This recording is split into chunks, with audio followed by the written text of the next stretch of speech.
Check out this graph. Notice anything wrong here? If I hadn't pointed out that the y-axis were on a logarithmic scale instead of a linear scale, would you have noticed at first glance? This graph was displayed on the official label of the prescription opioid drug, OxyContin, for over 15 years. It was among many deceptive marketing strategies used by Purdue Pharma, the drug's manufacturer, to convince prescribers and patients that OxyContin wasn't as addictive as they might have been told. We took the time to test what this data would have looked like on a standard linear scale, which is what most observers would assume when presented with this sort of graph. We made a dataset by taking the estimated values from the original graph, and then created a standard linear graph from this data in Tableau. It gave us this. When plotted on a linear scale, one can clearly visualize the difference in oxycodone concentration over time between the different doses of OxyContin. Purdue Pharma had aggressively tried to market and sell OxyContin in higher and higher dosages to make more money, and this deceptive graph played a role in supporting that aim as well because the bloodstream concentration gaps between the different doses is much smaller on the logarithmic scale. Another important reason why the logarithmic graph is misleading is because it makes the oxycodone concentration look very consistent over time for each dosage. Purdue Pharma had marketed OxyContin as an extended-release opioid, claiming that the oxycodone concentrations of the various doses would stay consistent in blood plasma over 12 hours, which would lessen the threat of a user experiencing come-down and subsequent withdrawal symptoms, and therefore lessen the risk of addiction. But as we can clearly see on the linear scale, the blood concentration actually declines over time, and so by conveying this data on a logarithmic scale, Purdue could misleadingly convey that OxyContin was safer than it actually is. In 2008, this deceptive data visualization was used to sue Purdue Pharma. Purdue also used these graphs in its marketing to prove that extended-release opioids, such as OxyContin, were much safer than the short-acting ones.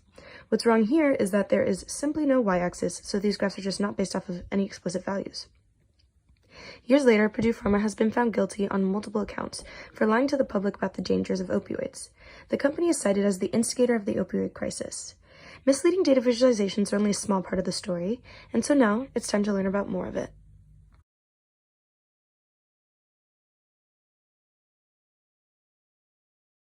There's no question that our best, strongest pain medicines are the opioids, but these are the same drugs that have a reputation for causing addiction and other terrible things.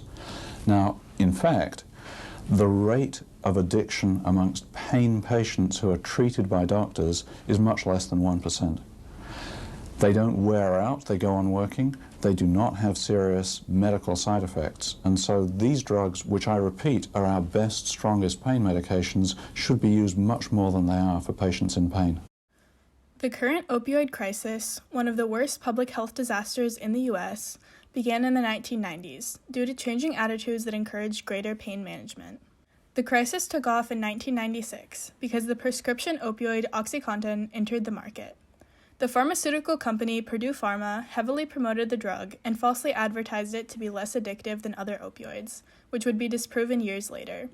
However, the damage was already done. The rapid rise in deaths resulting from the introduction and marketing of prescription opioids such as OxyContin is referred to as the first wave of the opioid crisis. By 1999, opioids would account for about 50% of all drug overdose deaths in the U.S. When OxyContin was first released in 1996, it was only available in tablets up to 80 milligrams. However, in the year 2000, the FDA approved a much stronger 160 milligram tablet. The overprescription of OxyContin played a large role in leading to opioid misuse, addiction, and overdose. Physicians prescribed the drug irresponsibly, without properly considering possible side effects and consequences. Some physicians even prescribed the drug without legitimate medical purpose, and 47 were arrested for this crime in 2003. In 2007, Purdue Pharma was finally held responsible for its role in the epidemic. The federal government accused the company of making false claims about OxyContin, such as downplaying its addiction risks. The company paid $635 million to settle the federal charges. The Australian actor Heath Ledger died from an oxycodone overdose the next year. Around 2010, the accessibility and affordability of the illegal opioid heroin increased because production largely shifted from South America to Mexico. This caused overdose deaths from heroin to rise and triggered the start of the second wave of the opioid crisis, the heroin wave. Soon after, the synthetic opioid fentanyl began to rival and eventually surpass heroin and prescription opioids as the leading cause of opioid overdose deaths. Fentanyl can be much stronger than both prescription opioids and heroin, making it particularly dangerous and leading to the third wave of the crisis, the fentanyl wave. Drug overdose deaths caused by opioids tripled in the time between 1999 and 2014. In 2016, fentanyl officially surpassed prescription opioids as the deadliest opioid. The same year, the famous American singer Prince died to an accidental fentanyl overdose, and his death was mourned by fans all over the world.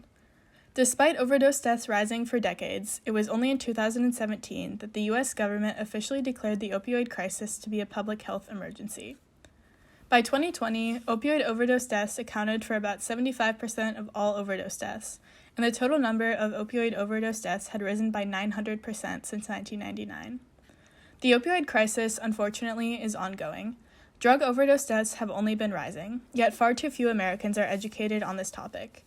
Check out our interactive visualizations at the link in the description to learn more.